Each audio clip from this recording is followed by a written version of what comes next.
me with the skills I need to grow my career in the future. I have access to senior leader mentors and coaches who are committed and invested in my success. UOB lives and leads by its corporate values: honorable, enterprising, united, and committed. What I value the most are the connections and friendships I have fostered across the bank. The bank empowers me to stretch my capabilities and make a difference by providing financial advice and support to our treasured clients. Come join us!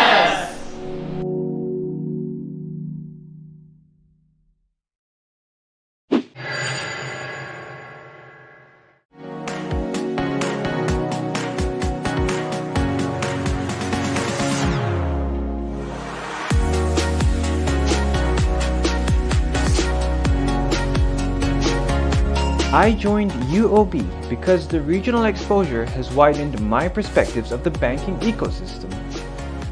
I am confident UOB is providing me with the skills I need to grow my career in the future.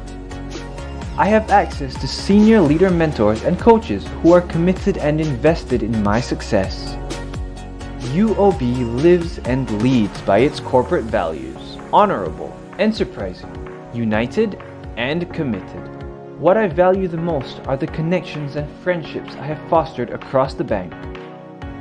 The bank empowers me to stretch my capabilities and make a difference by providing financial advice and support to our treasured clients. Come join us!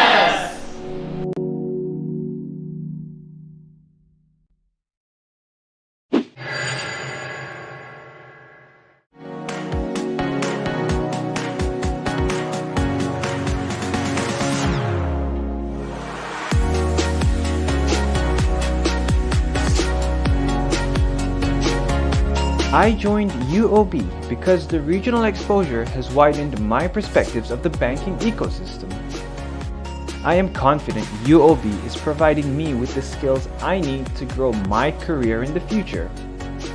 I have access to senior leader mentors and coaches who are committed and invested in my success.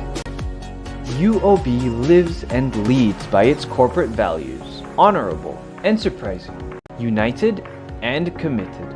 What I value the most are the connections and friendships I have fostered across the bank. The bank empowers me to stretch my capabilities and make a difference by providing financial advice and support to our treasured clients. Come join us!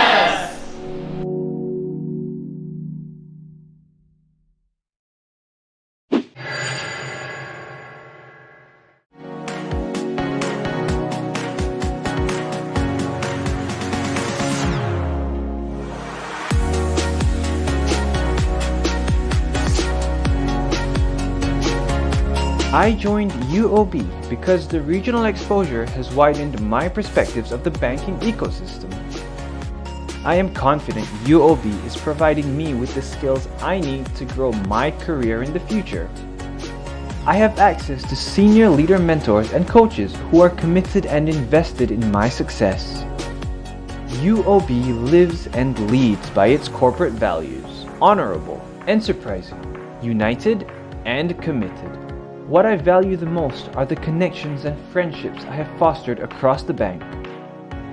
The bank empowers me to stretch my capabilities and make a difference by providing financial advice and support to our treasured clients. Come join us!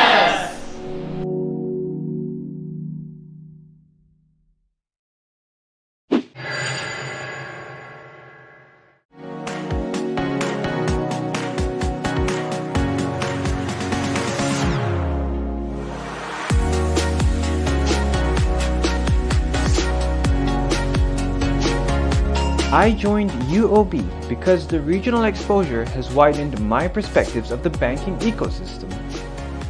I am confident UOB is providing me with the skills I need to grow my career in the future. I have access to senior leader mentors and coaches who are committed and invested in my success. UOB lives and leads by its corporate values: honorable, enterprising, united, and committed. What I value the most are the connections and friendships I have fostered across the bank. The bank empowers me to stretch my capabilities and make a difference by providing financial advice and support to our treasured clients. Come join us!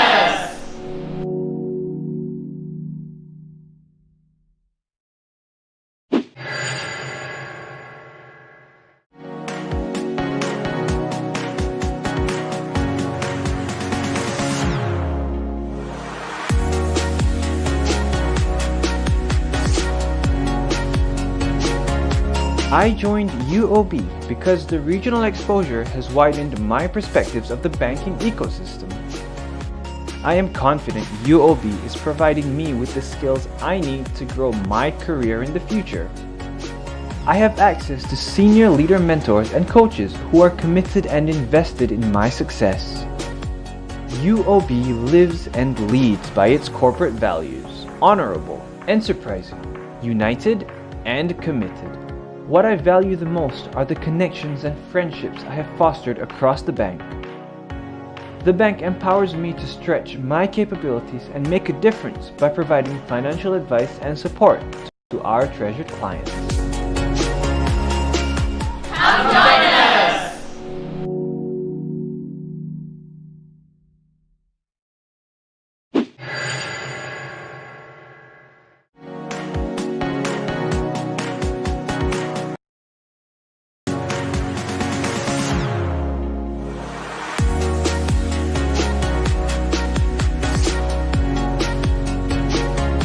I joined UOB because the regional exposure has widened my perspectives of the banking ecosystem. I am confident UOB is providing me with the skills I need to grow my career in the future. I have access to senior leader mentors and coaches who are committed and invested in my success. UOB lives and leads by its corporate values: honorable, enterprising, united, and committed. What I value the most are the connections and friendships I have fostered across the bank. The bank empowers me to stretch my capabilities and make a difference by providing financial advice and support to our treasured clients. Come join us!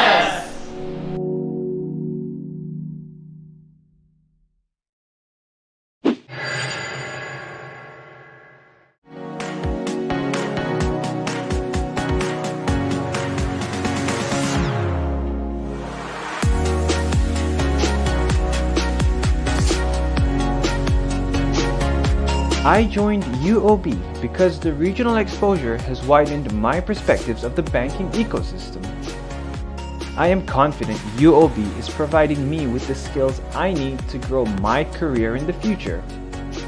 I have access to senior leader mentors and coaches who are committed and invested in my success. UOB lives and leads by its corporate values: honorable, enterprising, united, and committed. What I value the most are the connections and friendships I have fostered across the bank. The bank empowers me to stretch my capabilities and make a difference by providing financial advice and support to our treasured clients. Come join us!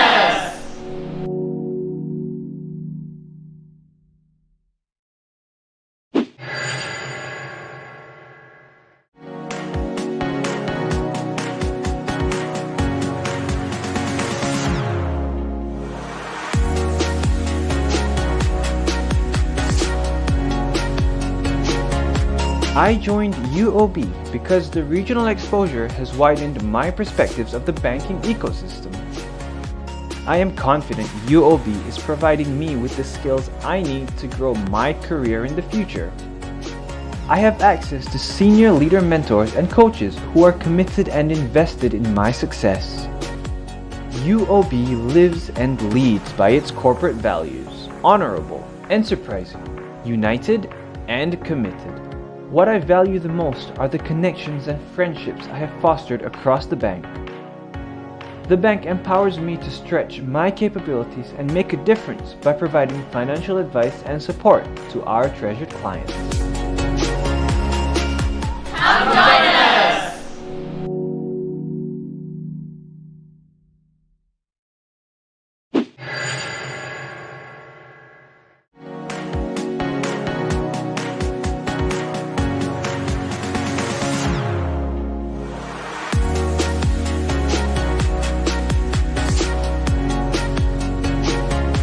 I joined UOB because the regional exposure has widened my perspectives of the banking ecosystem. I am confident UOB is providing me with the skills I need to grow my career in the future. I have access to senior leader mentors and coaches who are committed and invested in my success. UOB lives and leads by its corporate values: honorable, enterprising, united, and committed. What I value the most are the connections and friendships I have fostered across the bank. The bank empowers me to stretch my capabilities and make a difference by providing financial advice and support to our treasured clients. Come join us!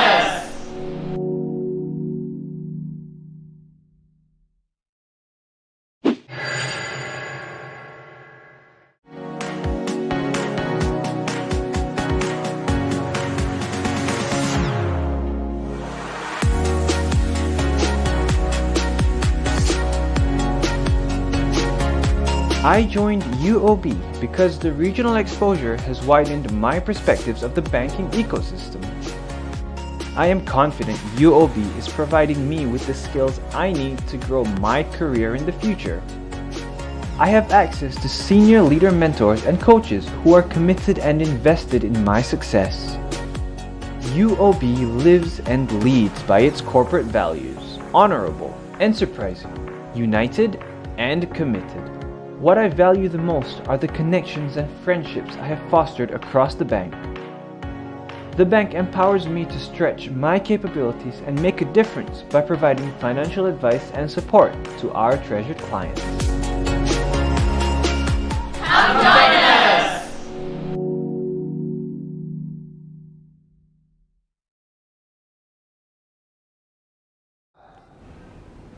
Good morning. Thank you for joining us. I'm Ashley, your moderator for today. Before we begin, here's our agenda. We'll first start off with a 30-minute panel. Then we'll have a 15-minute Q&A to the panel, followed by a 2-minute short break. And when we get back from the break, we'll have an overview of the MA program. So if you've got any burning questions, feel free to drop them in the chat box down below. Before we begin, I'd like to introduce our lovely and distinguished panelists we have here today. We have Tak Min, who is the Country Head of Human Resources. Hello there. Ronnie, Country Head of Personal Financial Services. David, Head of Financial Institutions Group. Hi there. And two of our high-performing MA alumni, Puiling from Internal Audit, as well as Arif from Islamic Banking. Thank you for being here, everyone, and welcome. Thank you. So, let's begin.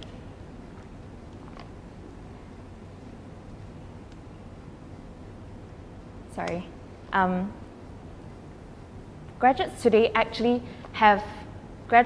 are currently being prepared for jobs that hardly exist anymore. And graduates today are hardly being prepared for jobs that don't even exist anymore. And many university programs can't seem to keep pace. And many of them are also unequipped with the right skills to land the job that they desire. So, we're here today to hear from our distinguished panelists on what their thoughts and their experiences are to help us understand better how can we become better employees and how we can enter the workforce with great oomph. So, Tak Min, as the head of HR, what are 3 top qualities that you think are critically important for top MAs to have? Well, I would like to put it in 3 words: T, V, and R, right? T, the thinking, whether you are able to have what we call critical thinking and creative thinking. I think it's very important that young people must be able to think for themselves. And if you're not able to think for yourself, to reason out issues and argue out facts and figures and things like that, then you are already at a disadvantage. It is, in fact, if you think about it, it's not the doer only that will succeed. It is also doers who can think and who can reason out for themselves. That's the first. The second one is closer to the heart, the values. If you don't have the right values to succeed, you will never succeed.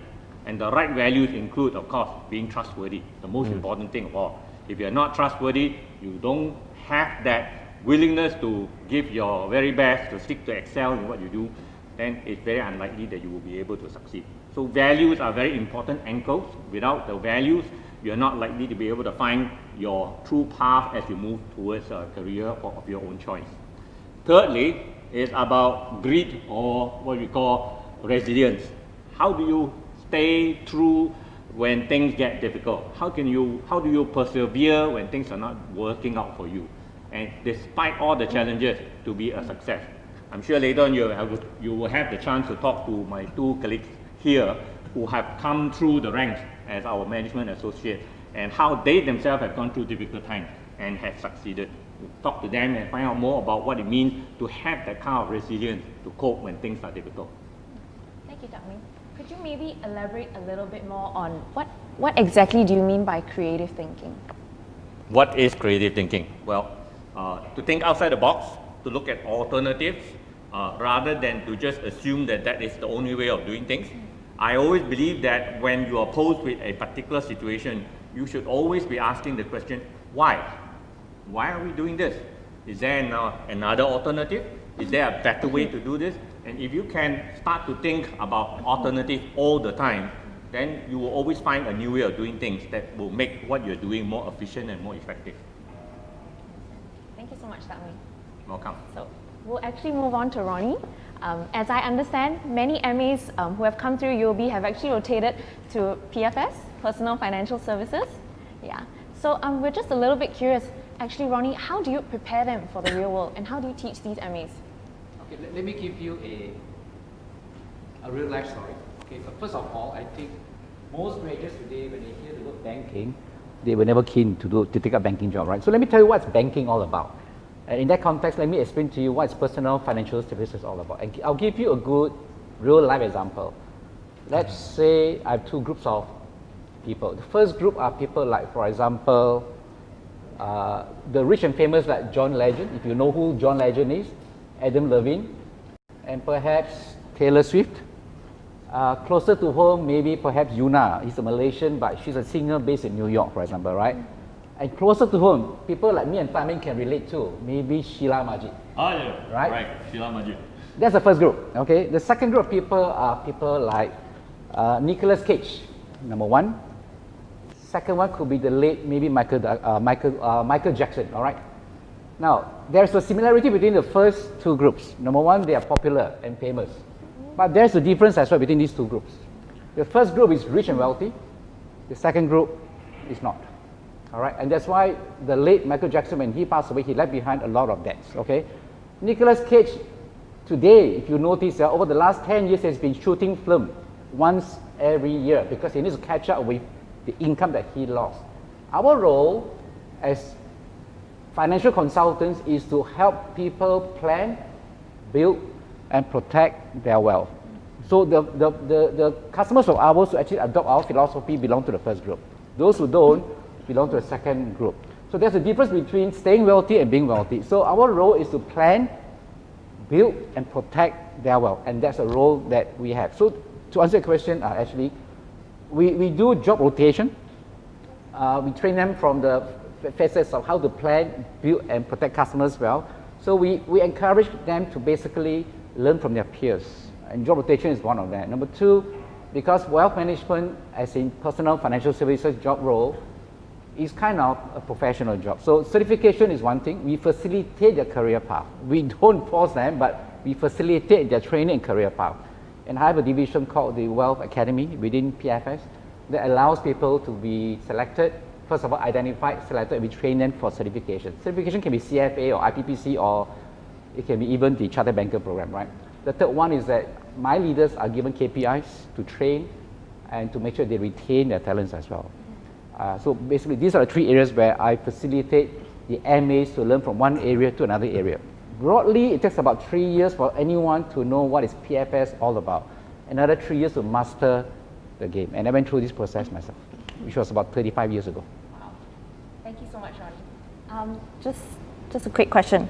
You mentioned things like KPI and really teaching people how to really know the reins of PFS. I'm curious, how do you stay motivated, and how do you motivate your people as well? Wow, it's a tough question. Now, we all taught, the old school of thought dictates that motivation is all about getting promotion, right? Actually, it's not.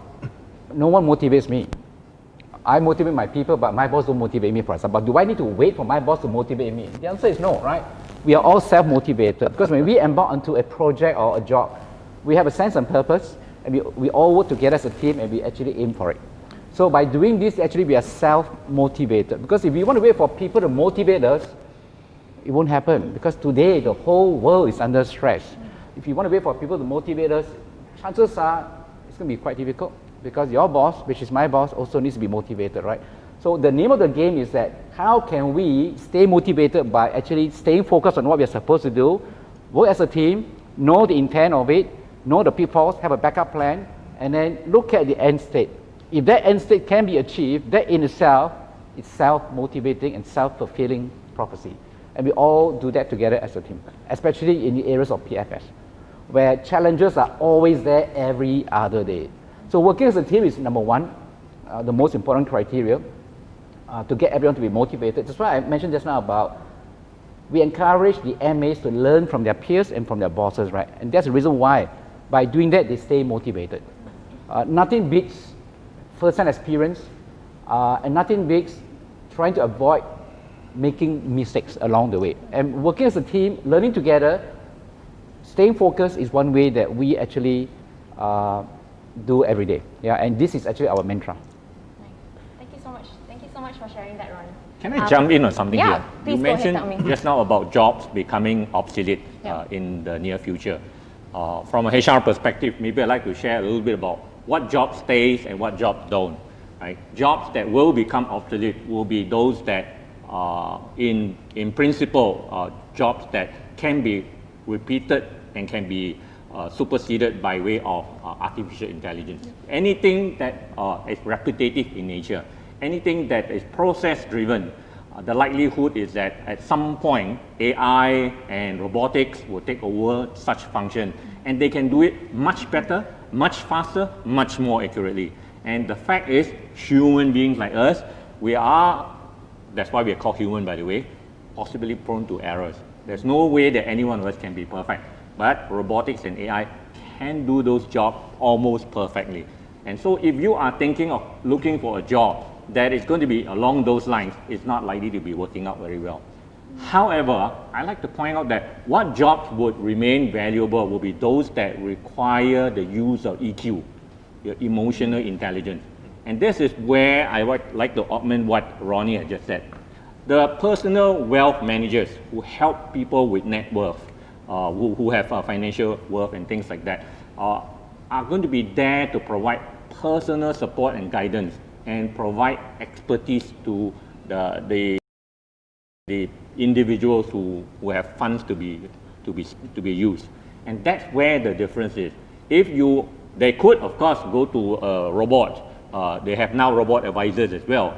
But truth be told, if you ask somebody with some value or some worth, I think they would prefer some kind of personal interaction with someone who can actually explain things to you as a fellow human being and understand you from an EQ point of view. It will be taken away from you as an employee.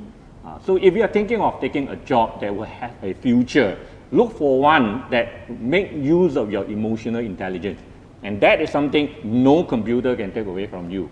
And this is where I find that those very well-trained and effective relationship managers in PFS have an edge because of the training that we put them through. They have, we put them through chartered financial analyst function or training. We put them through wealth management training and so on, so that they fully understand what is the market like, what are the challenges, how do we read the market and things like that. And when they provide us guidance, then we find them to be very helpful and useful. And that's where it makes a difference. So if you're thinking of a career, think of a career that's going to maximize your EQ rather than just your IQ. Thank you. Thank you for that great tip, Tak Ming. So, David, actually, you're one of the many successful SVPs in the bank and also one of the younger ones, might I add. Could you maybe share with us what your secret to success is? Okay. Look, I think there isn't really a fixed formula for success. I think let's get that out of the way first. I think success, as I think Ronnie mentioned as well.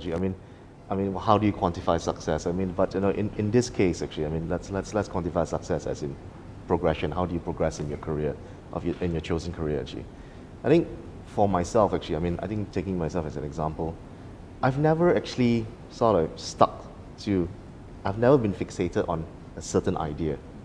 I've always been open to new challenges, and also I've been also open to the idea that, you know, I may need to actually change the way I think in certain over certain things that I've actually probably held very dearly to in the past as well. Actually, I mean, taking for example how I actually end up in financial institutions. I mean, I started out within the middle market space, within like kind of an SME space, and it was actually the willingness to actually take on new challenges, and actually the willingness to actually look at things differently that actually like opened me up to new horizons, I would say.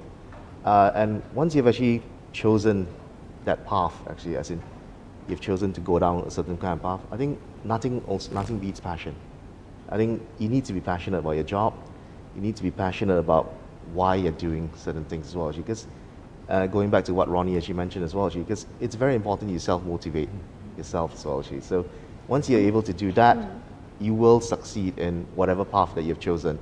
But I think, you know, letting go of old mindsets and also being open to new ideas and new challenges, actually, that will always put you in good stead, actually. Thank you so much, David. I actually also recently read in a Harvard research that talked about how breadth of experience is a little bit, or if not far more important than the depth of your experience. Maybe I'll direct this to Arif. Could you maybe share with us a little bit about your experience? What's it like working in Islamic banking? Okay. Currently, I'm stationed in Islamic banking. So the role that I'm taking in Islamic banking is basically is a product specialist and business management. So I would like to echo what David mentioned just now, is about not to be fixated with certain ideas, because the thing that is very interesting about my current role is that it's very fluid in a way because of the way Islamic banking is set up in UOB. Because unlike other banks where they have a separate subsidiaries and they have like a mirror or duplicate of every functions in the parent banks, so here in UOB, how we do it is that we work on a leverage model. So that means we are leveraging on the strength of each of the business and support units that is available under UOB Malaysia. So that's when you always have to be open to new ideas, because working in a leverage model means you have to understand each and every one of your stakeholders and to understand their requirements and needs. So coming back to my MA experience, so I started off my rotation in compliance and then went through the whole series of rotation to risk management, supply chain management, CEO office, and then later on I got the opportunity to be seconded to Singapore for 3 months at group strategy. So that provides me a very much holistic and high level view of how the bank operates and what's the direction and what's the values that we have, and that really supplemented supplemented my role back in Islamic banking, because at the end of the day, how we do things in Islamic banking is we work together with the business and support units, and we don't just do advisory, but we also do a collaboration, and we need to understand each of the requirements of the business unit. For example, PFS and FIG contributes a big chunk of our Islamic banking business, so they are a very important stakeholder to us. So on the day-to-day basis, we will engage with all the managers in the business units.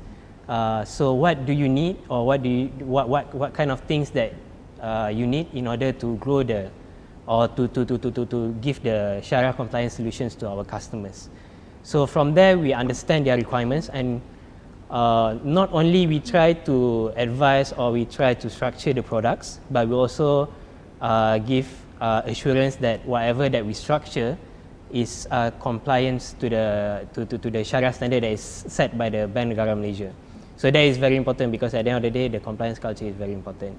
So, but it doesn't just stop there. My role also cut across not just business, but also at the finance, reporting, as well as compliance, risk, and legal. So at the end of the day, us at Islamic banking, we have to be a generalist. But at the same time, we are also a specialist, because we specialize in Islamic banking, but generalist in the sense that we have to understand the end-to-end how decision is impacted, how business is impacted by our decisions.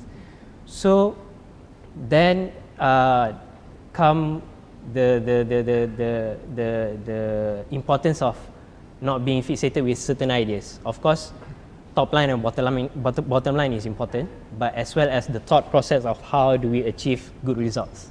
So we need to ensure, yes. If you don't mind me interjecting, Yeah, you're also given the opportunity to do a lot more other than just your work-related role. Yes, yes. Especially in the area of leadership, presentation, exposure. Yeah. Say everything Yeah. about that. So apart from that, also the program also give us the opportunity to be exposed, like Tammy mentioned. So we do a lot of side projects that we work together with the senior management. Sometimes it's like a market study, sometimes it's like a research group and whatnot, as well as a collaboration between all the MAs, because the MA program is not just something exclusive for Malaysia, it's something that is we have across the UOB group. Right. So we have peers and connections throughout the UOB group. So that's when we are able to leverage and get to know our colleagues from across the countries. For example, like Singapore, China, Hong Kong, Indonesia. And then we collaborate. We get new ideas, and then we generate new solutions. And because there might be a new things that they are doing in other countries that we can adopt as well. So that's when the knowledge sharing is happening. So that is one of the highlights of my experience as an MA for 1.5 years, and later on, because we still keep in touch in certain ways lah. Yeah. And the opportunity for you to have visibility when you organize the annual dinner. Oh yeah. That is very interesting indeed, because as and when usually before the COVID time, so we have the annual dinner. Us MAs are also involved heavily with the plannings and all that. So that might be something out of job scopes, but in a way it brushes up a lot of project management skills, a lot of stakeholder management skills, because there's a lot of coordination that's happening in the coordination of the annual dinner. So it might seem like a one night thing where everybody is having fun, but it's all about how do you organize and give something meaningful for the staff, and to acknowledge their effort throughout the year. Yeah. So that is very interesting as well. Thank you, Arif. Yeah. So, as compared to your peers, for yourself, having started off with the UOB MA program, how do you think your experience is different from them? Perhaps you have peers who, started off in a normal, just a regular full-time position, not any sort of MA program. What's... Yeah, I mean, if I compare to my peers, for example, in other banks, although we are in the same line of Islamic banking, but first of all, the MA program has provided me with the, like I mentioned just now, the rotations. So we have exposures and understanding of how, in a way, how the bank operates, not just from a business side or just support unit side. So we know how operation is being done, how the strategy is being set, how the business is undertaken. But if, for example, if you are under a direct hire, so you just go there, for example, you go into a product team, you just specialize in that area, for example. So it's not something bad, but you miss the opportunity to understand and to give more values to the work that you're going to do later. So that's one thing. And as well as echoing back to how UOB Islamic banking is set up. So for example, I have friends in other banks. So when they join the so-called the longer established Islamic banks, because UOB is relatively quite young. We are the youngest Islamic bank in the market in Malaysia. But by being here, I'm able to learn a lot more because I'm involved with a lot of projects across the functions because we need to work with everybody. But if compared to my peers in other Islamic banks, so they are really focused on just one area. For example, if they go in as a product manager in commercial banking, for example, so they will just be focused on that area, so they won't get the holistic view of how banking is.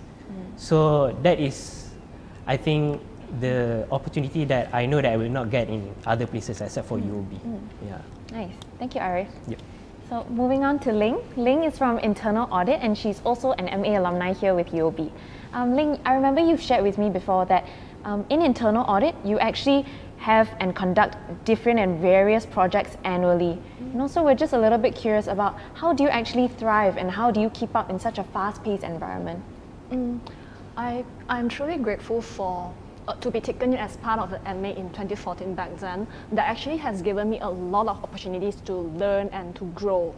So my job basically requires me to do audit assignments. So basically, I'm actually required to provide independence, assurance on the state of the risk and control. So it's the case like every few months, right? We will actually move on from one project to another project. So when we actually move on from one project to another project, we are actually required to learn, unlearn, and relearn everything all over again. I guess in this case, my adaptability and also my curiosity helps me a lot to pivot in this fast change environment. And along the way, my leaders who are very far-sighted, they have also introduced some changes, such as we actually embark on this transformation journey. So along the ways, I also pick up some skill sets such as data visualization skill using some Tableau, ClickSense. Subsequently, I also master some skills in terms of audit command tool, and now I'm trying on this SQL. So I think being able to adapt to the changes in the external environment is very important. That also has to depends on a lot of initiative to and your willingness to actually to adapt, and you spend time to really make it happen. So yeah, I guess the key to one of the key to success is actually being able to adapt and staying curious. When you mentioned adaptability, I actually thought of PFS. You know, the market is always changing. Consumers are always becoming more and more demanding. Ronnie, could you maybe share a little bit about, you know, how does PFS also keep up? How do you stay adaptable and always staying appealing towards your consumers? Wow, that's a tough question. Okay, in our business, where we look at wealth management as our so-called core strategy, so it's all about gaining trust from our customers, right? So gaining trust is important, number one. But how do we gain trust from the customers? It's about getting our staff to be prepared, right? And to do what is necessary to gain trust from the customer. So the answer to this is, how then do we prepare ourselves to gain trust from the customers? It's very essential, it's very critical. So gaining trust is like number one. I think Taming alluded to the fact that we have got 4 core values in the bank, right? So this is number one that we need to uphold. And we not only talk about the values, but we actually demonstrate their values day-to-day interaction with our colleagues as well. So number one, core values is important. Number two, competency is next.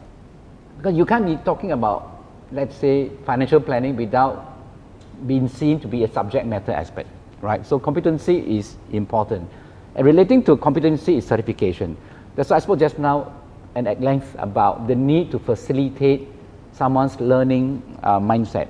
We facilitate.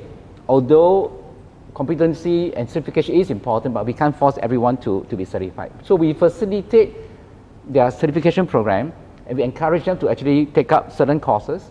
And by taking up certain courses, then they are well equipped and competent enough to face the outside world. And you can imagine a guy who is, let's say, 30 years old, who have been working for, let's say, 8 years. To me, 8 years is still a rookie. But a 30-year-old guy who's a rookie facing a CEO who's 60 years old, that guy will freak out. That staff of ours will freak out, and he or she wouldn't want to face a CEO who is 60 years old, right? But if you equip them with the knowledge and the know-how, plus the soft skill that Tan Meng suggested. We do provide soft skill training as well in terms of behavioral science. How then do you size up a customer's behavior? Who is the one who decides at home? Is it he or is it she? She means the wife, right? And we do know sometimes it's the she who decides, not the he. So we got to size up who can they talk to. Is it the husband, which is our customer, or the customer's spouse or the wife? So through this training, and we find that these are the skills that the colleagues of ours in PFS can pick up easily, gain the confidence and engage customer in a very meaningful manner, and from there they start to gain trust from the customer. So it's not about selling per se, it's about getting customer to understand that if they don't start to plan ahead, and no matter how rich they are, like the Chinese says, right, the wealth will only last for 3 generations. And it's true in today's world. If you look around, and I can't mention the names, because look at around in today's paper, I think it was 2 days ago, somebody just lost 8 billion within 2 days. And gone is the wealth, and you can't even reach the 3rd generation. So therefore, to gain trust is about how can we actually be seen to be able to convince customer to actually trust us. Trust is a keyword in our business. Yeah? Thank you. Thank you, Ronnie. David, maybe would you like to add on to that?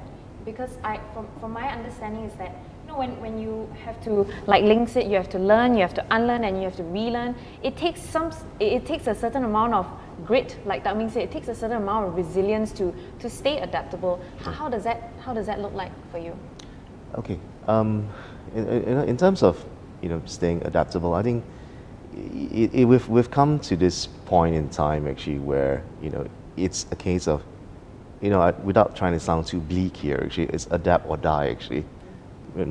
So I mean as Tan Meng also mentioned that industry 4.0 actually what's going to happen is that a lot of the repetitive jobs actually and the jobs that don't require too much of an EQ are going to go away. You're going to be replaced by robots actually. But jobs that require EQ, I mean, EQ is also adaptability. It's actually looking at your surroundings and actually spotting new opportunities as well, actually, for yourself and also for your clients as well.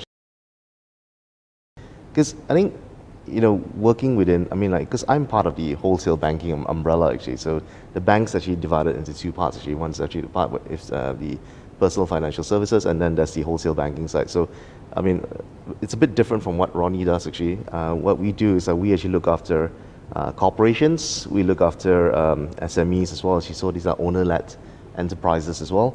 And then we have my part actually where we look after institutional people actually. I mean, like, we're talking about options, like, your GLICs and also your insurance companies, for example. And, although it doesn't change as much as PFS, because I mean, like, consumer taste does change very often actually. I mean, but one thing for sure is that you do need adaptability, you do need resilience, you do need a certain amount of nuances as well actually to actually handle your clients as well actually. I mean, and because it's a very competitive world out there, and the client that you are facing, there are probably 10 bankers facing the same clients as well actually. So how do you remain relevant to the client actually? I mean, building the trust is one. I mean, building a trust is extremely key. So, but how do you build that trust, and how does that person see value in you? I mean, Ronnie touches on a 60-year-old CEO. I mean, he's been there, done that, seen the world. Maybe a bit cynical sometimes about this new guy coming in actually. But because if you're a new guy going in to see a CEO, if you've not been resilient, you've not adapted, and you've not actually picked up new skills along the way actually. I mean, unfortunately, in that room actually, you're going to get found out really fast actually, and you only have one chance, sometimes 2 if you're lucky, to impress, and to actually for that guy to actually see this guy's got value. So I mean, like, I think I hate to say this, but it's really adapt or die. Because if you do not ever get a chance to see the CEO again, you just lost a client, you just lost an account, for example, as well actually. Could I add on something? Because I do not want to come across as though we only serve the wealthy. We don't. We serve the wealthy and also the not so wealthy. And you spoke about challenges, right, in the PFS business. And seriously, in the PFS world, it is really, really challenging. It's like a dog-eat-dog kind of world we have today. So how do we stay ahead of the curve? Now, I think Tami spoke about in a space of digital, when it comes to, let's say, using digital to engage our customers, or using digital to even predict a customer's behavior. I mean, without sharing too much because too technical, we use digital today to compete against the rest of the banks by doing a few things. Number one, we have a funds flow analysis, for example, yeah, because in today's world, we send money to another bank, right? A customer A has got, let's say, just purely deposits. And I want to know what product he has in other banks, right? Because I'm not allowed to do so because of maybe regulatory doesn't allow me to find out. But based on certain analysis on his behavior, the way he pay to another bank, we're able to decipher what is he paying there for, right? Then we look at the amount per month. Is it consistent? Is it regular in nature? Then we roughly find out that from machine learning, we realize that there's a pattern in the way the customer makes payment to another bank. And then from there, we realize that that customer is probably paying a loan with another bank, all right? So to the extent of giving us 85% accuracy, we know roughly what is out there in the market. We call this offers opportunity. So the way to grow in today's market is we need to do internal cross-selling, try to predict customers' behavior, or we call this the next behavior. And before he can even decide, we move in to actually propose a solution. So back to what I said just now as an example, if we know that the pattern is such that it tells us that the customer has a loan outside, and we then match it against the address that we have, we know what kind of property he's owning, whether it's bungalow, semi-D, or condo. And we can decide, is he a high net worth or otherwise? And from there, we will then package a solution to the customer. And we call this internal cross-selling using analytics. So this is a simplistic way to compete head-on with other banks without them knowing it. And we do this very often. It's just an example of how PFS do business for the not so wealthy. Yeah? Thank you, Ronnie. Thank you for that example. Actually, just as Ronnie was saying that, I think we all can understand from today's very fast-moving space. Tiring. Yeah. Challenging, tiring, and fast-paced.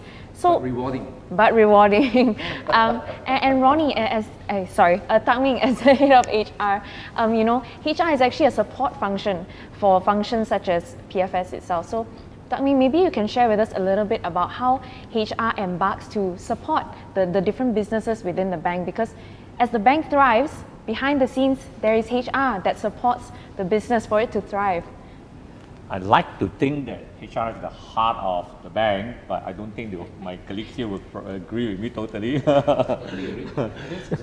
the truth of the matter is, yes, we all play a role, right? Just as much as internal audit have a critical role to ensure that the bank is in the right direction, our risk is properly managed, and things like that. Every function has its role. HR has its role too, and our role is here to see how we can ensure that the respective businesses who are fighting our so-called battles up in the front line, in the trenches, if you might call it, are provided with the necessary resources and support, whether it's logistic or whether it is human resources, to be able to do the job and do it well. So at the end of the day, especially in the context of service industry like ours in the banking world, the only real asset is our human being, the people. And if the human asset is not doing well, then the whole business is gone, basically. So if you want to say competitive edge with the other banks and other organizations in the industry, the one simple word is this: your people versus my people. Do we have the edge? And what kind of edge are we talking about here, right? So HR always tries to see how we can help our colleagues here to ensure that our people are ahead of the curve. I typically use 3C, right? One is their capability, the other one is their capacity, and the third one is their commitment. And that is something that HR try to work towards and help build UOB 2.0 or 3.0, whatever you want to call it, to be ahead of the curve. The first one is capability. How do we help our colleagues to enhance their skill sets, their capabilities, so that they are always ahead of the curve? I mean, PFS, their people have to keep learning and unlearning because there's so many new things that comes up into the market. Right? The world is so fast changing today that you blink an eye, tomorrow you find that something has changed, you know. And you think about our smartphone today, it's so different from those days that we know, or even our fixed line phone, right? Yeah. And that fixed line thing took many years before the change happened. But today, smartphone is changing every year. Every year you get a new product and you say that, oh, this one is better than the last, you know, and you have more enhancement and things like that. So the world is changing extremely fast. So how do we help them scale up? You know, and this is where every one of our business today have a learning academy embedded into their business. PFS have their wealth management academy. The wholesale have their GWB academy. Internal audit have their own development that we have done with them over the last 2 years, where they learn digital skills and so on and so forth. So every business have an embedded learning and development function, and that one focused specifically on their technical capabilities. All right. And at the same time, we have our L&D, learning and development function, where we enable our colleagues to learn the softer skills, the leadership skills, for example, the EQ, and the intelligence and the thinking that goes with it. So that's the capability part. And then the second bit is the capacity part, and this comes back to the question of resilience. The only way for you to keep growing is to enhance your capacity. Your capacity to take on more is a clear indication of how much potential you have. For some people, they find that the slightest enhancement of the work requirement, they start to panic off and say, oh, I can't do this anymore, I'm overwhelmed, you know, and then they get all stressed. Then your capacity is not very great. So we want to help people to enhance their capacity. How do we do that? So this is where resilience comes in. This is where helping them to understand their own emotional state comes in. Their total well-being comes in. The holistic health comes in, and that's another entire area that HR is trying to help to create this whole sequence of learning for individual. We want to start with helping them understand their own self, their inner self, the core self, their self-awareness about their own worth as an individual, their self-worth, their self-adequacy, their self-confidence, and that's where it builds their ability to then strengthen their sense of value, and therefore in turn enable them to be able to take on more with confidence. You know? So that's the capacity part of it. Yeah. And then finally, of course, the commitment part of it. We in HR, together with my business colleagues, we continuously work at how do we build motivation and engagement for our team members. How do we help them to be totally and completely motivated to their task, not externally by way of just money, because that kind of thing doesn't last very long. It is the internal drive and motivation that's important, like Arif alluded to just now, about how you learn and you grow. And similarly, Lynn mentioned about learning and unlearning. So do you have that drive to want to keep learning and unlearning? Do you have the drive to keep wanting to go further and grow as a person? And are you motivated to want to do the best for what you are doing? You know? Yeah. And that's an important component as well. So capacity, capability, capacity, commitment. And these are three things that we strive to achieve for UOB workforce. Yeah. Thank you, Tak Ming, for the 3 C's, the 3 very important C's for all of us to remember. Thanks. So we've actually got quite a few questions from our viewers, and we'll just quickly go to them. Maybe to either Ling or Arif. What was the hardest thing for you when you first joined UOB, and how did you overcome it? Probably I'll just take it. I actually came from business economics and finance background. So technically, I know nothing about internal audit before I started my work as an internal auditor. So I remember my first job is it's actually working on an assignment called secured lending. So basically, it's about housing loan. So I mean, of course, I know what is housing loan in the market, but if let's say you are looking at it from the perspective of a bank, there's a lot more from what we see as a normal person. So we talk about the credit applications, we talk about the approval process, then we talk about the loan documentations, disbursement, and then collection side. So when I first when I first was given this opportunity to work on this assignment, right, I find it a bit challenging, but I also understand that this is something that excites me a lot. So I actually taken up some initiative to really understand the business, to know about the requirements and what is required from me, what is expected on me to do my job. So I guess along the way, I managed to pick up some skills. For example, what Takmin mentioned, the thinking skill.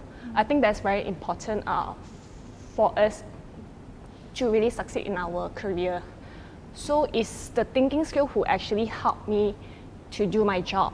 Because every day, right, I am actually required to think a lot, like, whether the risk is actually adequately mitigated or not, whether there's actually an area of risk which we never discovered in the past.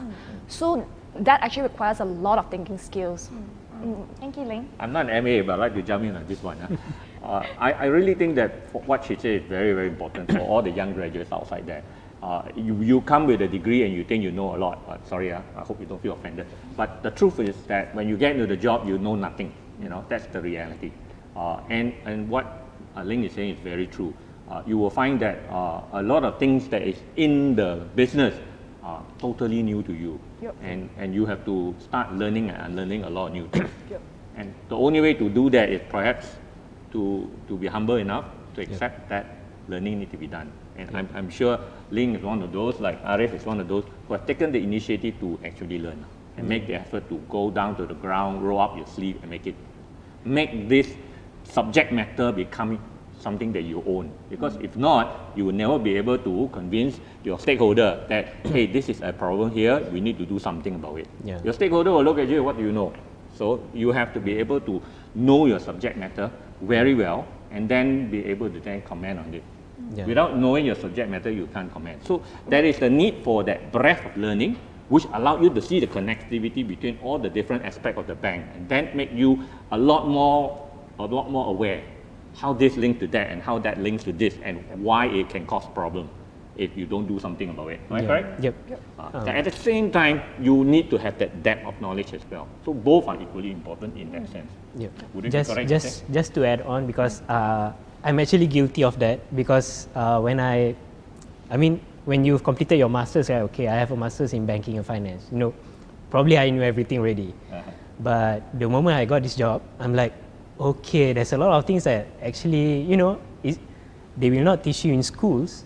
These are the things that you will learn on the job. So that's when it's very important to acknowledge that. First of all, you need to acknowledge that there's a lot of things that I don't know, for example, when I started this job. And to acknowledge that you need to learn.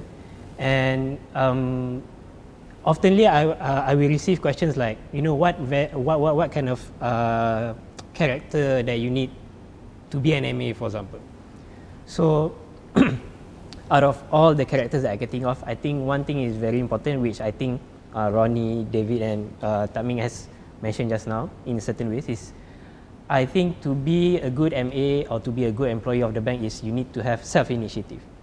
Like Ronnie mentioned just now, no one's going to motivate me, or you can't wait for your boss to instruct you or to motivate you to do anything. It's all about having self-initiative to see potential issues, to see potential opportunities, and from there you crack your head and think that what value added that I can bring to the bank. So then once you have that characteristic inside of you, it's embedded inside you, so then you consciously or subconsciously knows that whatever that you are trying to do, you are trying to solve the problems, you are trying to create the solutions, and instead of being a liability to the bank, so you'll turn out to be an asset to the bank. So I think that is a very important mindset to have. So to take self-initiative, and it's not much of trying to impress people, but it's more of trying to outdo yourself day to day. So I think that is very important as an MA, or if you want to be a top performer in any organization. If I may just add on, right, I think it's also very important not to settle in comfort zone.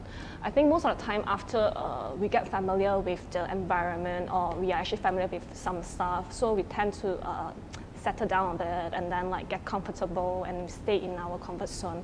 but I think it's very important to always stretch ourselves. So taking myself for an example, right? During my tenure in the bank, I actually took up a few certifications. So I'm actually a certified bank auditor, and then I also completed my advanced AML certification, and I also completed my professional banker. I'm now pursuing my credit paper.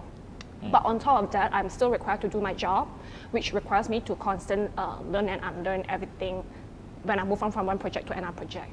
But on top of that, I also have to be data literate. So there are just so many things that, you know, every one of us, we have to constantly learning so that we can keep ourselves competitive and relevant. Nice. Thank you everyone for sharing. And all your this thoughts. sponsored by the bank, right? Yes. Nice. So thank you everyone. I know we didn't get to many of your questions, but don't be afraid because we've actually got a team on our side. So if you've got any more questions, they'll try and answer as many of them as possible. We're just about to jump into our 2-minute break. But before that, I'd really like to honor and say a big thank you to all of our panelists here today. Thank you for an insightful discussion. Thank you for really being here and sharing with us your thoughts and experiences. Yeah.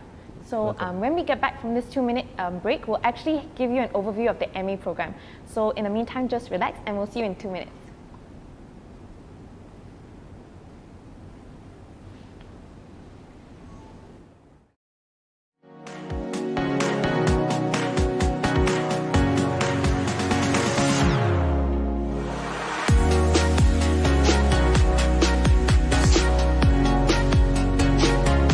I joined UOB because the regional exposure has widened my perspectives of the banking ecosystem.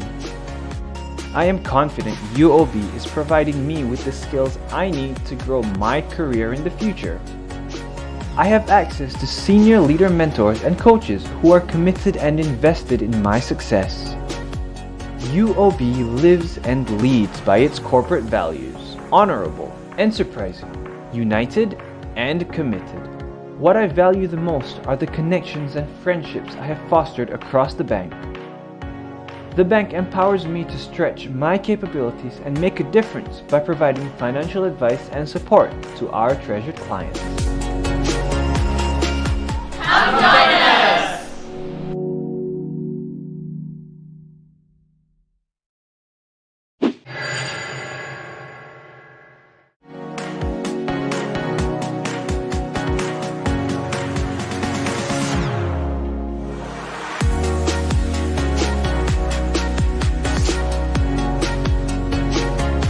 I joined UOB because the regional exposure has widened my perspectives of the banking ecosystem. I am confident UOB is providing me with the skills I need to grow my career in the future. I have access to senior leader mentors and coaches who are committed and invested in my success. UOB lives and leads by its corporate values: honorable, enterprising, united, and committed. What I value the most are the connections and friendships I have fostered across the bank. The bank empowers me to stretch my capabilities and make a difference by providing financial advice and support to our treasured clients. Come join us!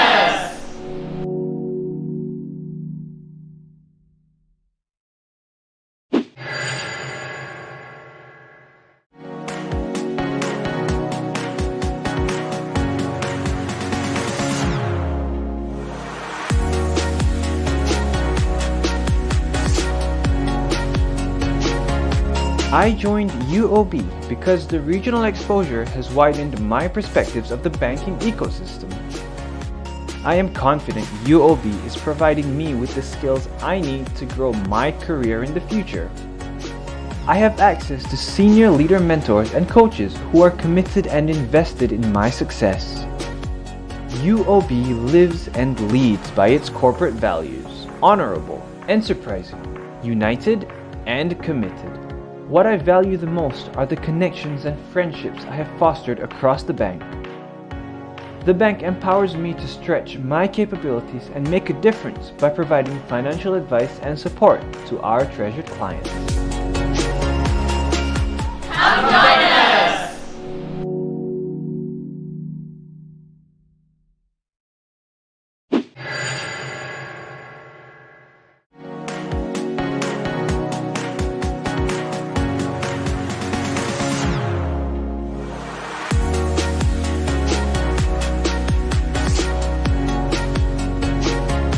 I joined UOB because the regional exposure has widened my perspectives of the banking ecosystem.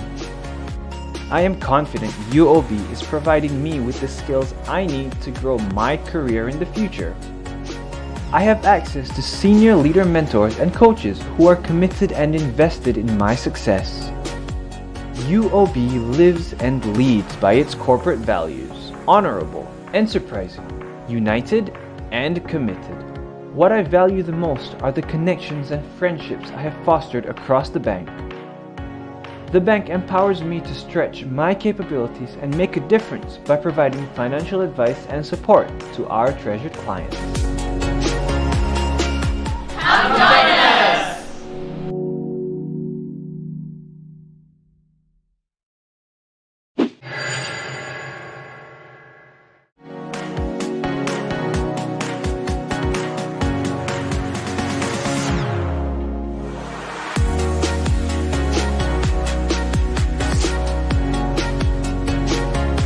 I joined UOB because the regional exposure has widened my perspectives of the banking ecosystem. I am confident UOB is providing me with the skills I need to grow my career in the future. I have access to senior leader mentors and coaches who are committed and invested in my success. UOB lives and leads by its corporate values: honorable, enterprising, united. What I value the most are the connections and friendships I have fostered across the bank. The bank empowers me to stretch my capabilities and make a difference by providing financial advice and support to our treasured clients. Come join us!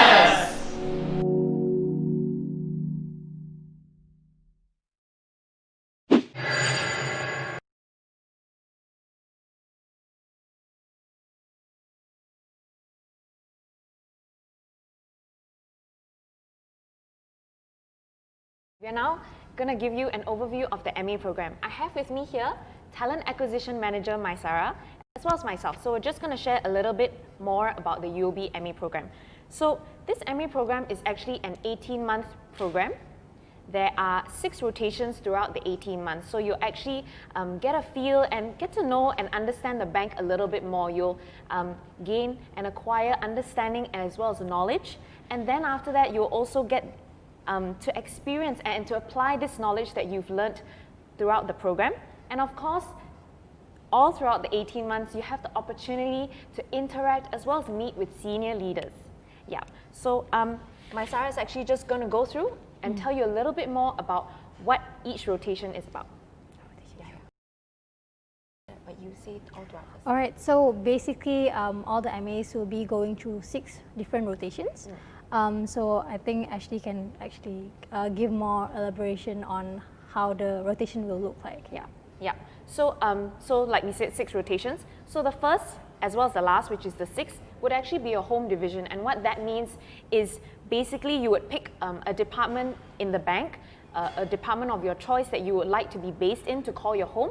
And then from rotation 2 all the way up until rotation 5, you actually have a mapped out structure as to which functions you'll be rotating all throughout the 18 months. So in rotation 2, engagement, and this is where maybe if you would like to belong to somewhere like personal financial services, like Ronnie, like we recently had Ronnie over just now. So things like personal financial services or commercial or corporate banking. So these are functions that are customer facing roles. And after the second rotation, you would have the third rotation. And this is basically governance and control of the bank. So, ensuring financial stability as well as, having a good governance over the bank. And then the fourth rotation would actually be business products and processes. This is basically support functions. Anything from HR to strategic communications would fall under this. And then finally, the 5th rotation, right before you return back to your home, you would have in-country corporate projects, is that correct? Yeah.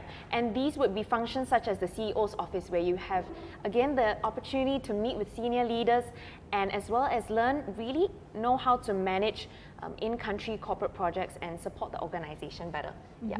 But Maisara will also share with you, because throughout the rotations, you'll also have a set of a support system, basically. Yeah.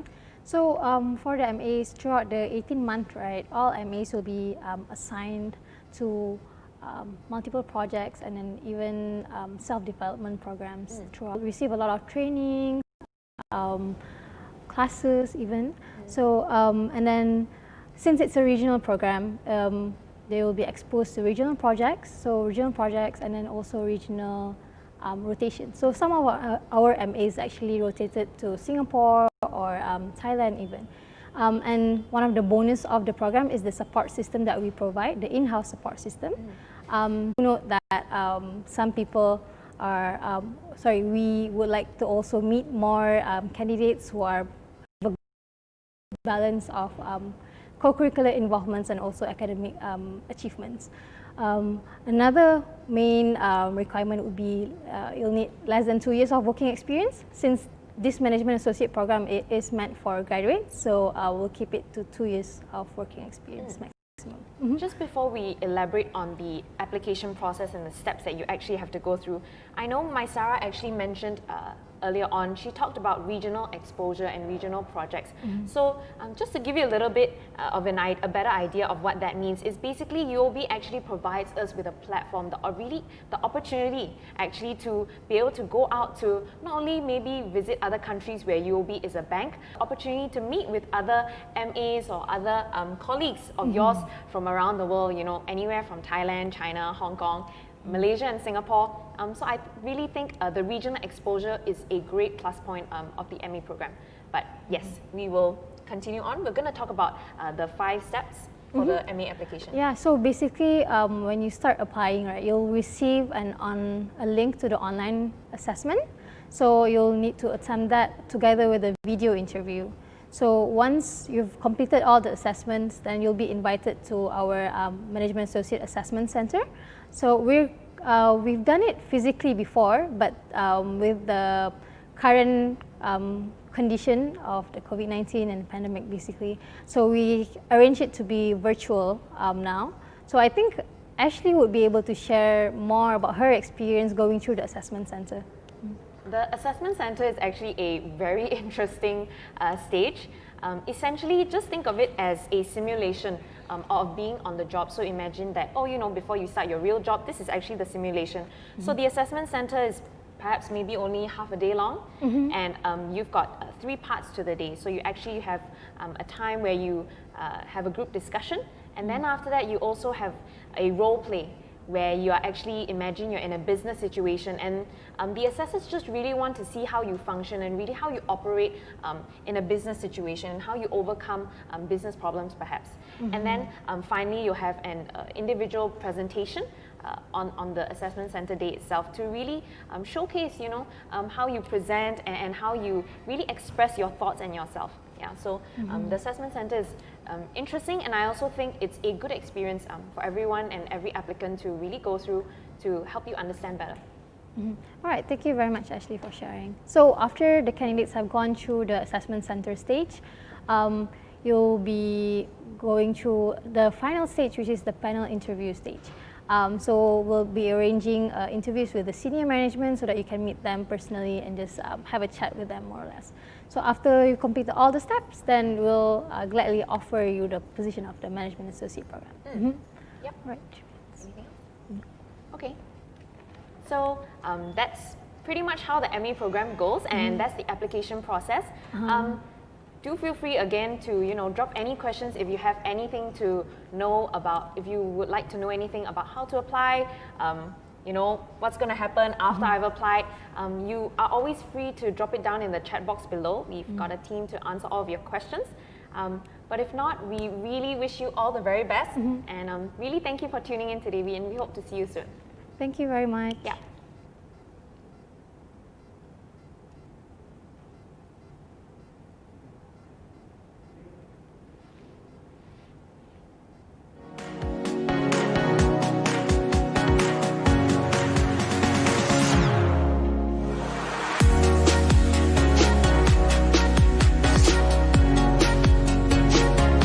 I joined UOB because the regional exposure has widened my perspectives of the banking ecosystem.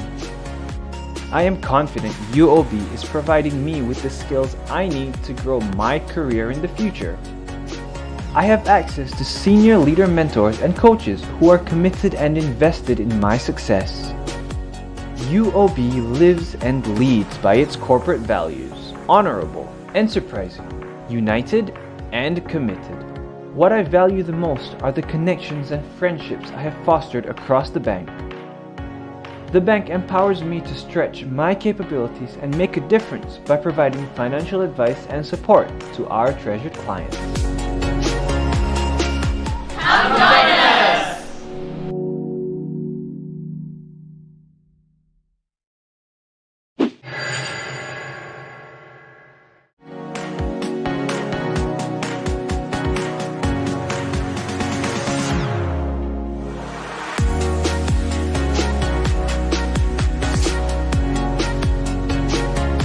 I joined UOB because the regional exposure has widened my perspectives of the banking ecosystem. I am confident UOB is providing me with the skills I need to grow my career in the future. I have access to senior leader mentors and coaches who are committed and invested in my success. UOB lives and leads by its corporate values: honorable, enterprising, united, and committed. What I value the most are the connections and friendships I have fostered across the bank. The bank empowers me to stretch my capabilities and make a difference by providing financial advice and support to our treasured clients. Come join us!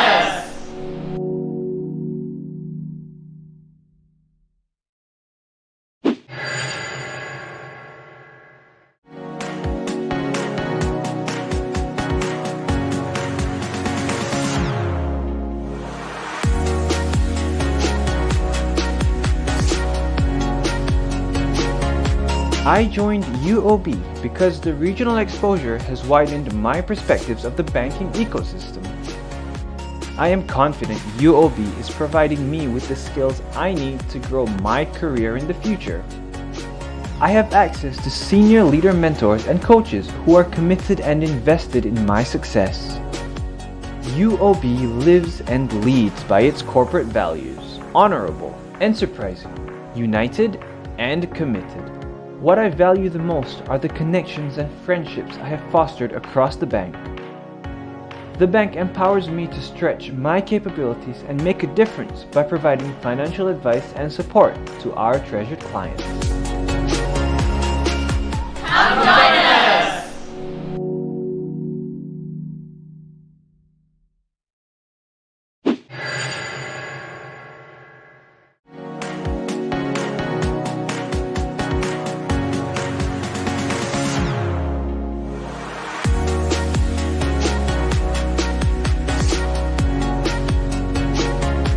I joined UOB because the regional exposure has widened my perspectives of the banking ecosystem.